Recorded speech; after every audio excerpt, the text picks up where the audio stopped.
Quelques minutes lui auront suffi à éviter le pire. Kimi Mihara revient pour la première fois au dôme de Gengaku, son premier lieu de travail. J'ai survécu car j'étais en retard. Je me sens tellement chanceuse. Mais je culpabilise lorsque je pense à mes collègues qui ont été tués par le bombardement. Le 6 août 1945, à 8h15, les Américains larguent la première bombe atomique de l'histoire. Elle explose à 600 mètres au-dessus des habitations. Le centre d'Hiroshima n'est plus qu'un champ de ruines. L'édifice reste en partie debout, mais la trentaine d'employés n'ont pas survécu. Je ne peux pas rester là trop longtemps. Lorsque le dôme a été inscrit sur la liste du patrimoine mondial de l'UNESCO, j'ai toujours pensé à revenir ici. Mais je n'en ai pas eu le courage. 70 ans plus tard, voilà ce qu'il en reste du dôme de Gengaku, avec ses façades calcinées, héritage de cette guerre sanglante. Je viens me recueillir chaque année.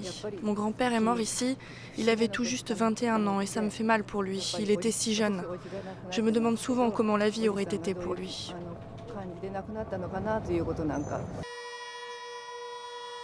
À la nuit tombée, des habitants, des rescapés, des enfants défilent avec des lampions en souvenir du 6 août 1945 et selon la tradition, ces lanternes seront déposées sur la rivière Ota pour que les 140 000 esprits puissent reposer en paix.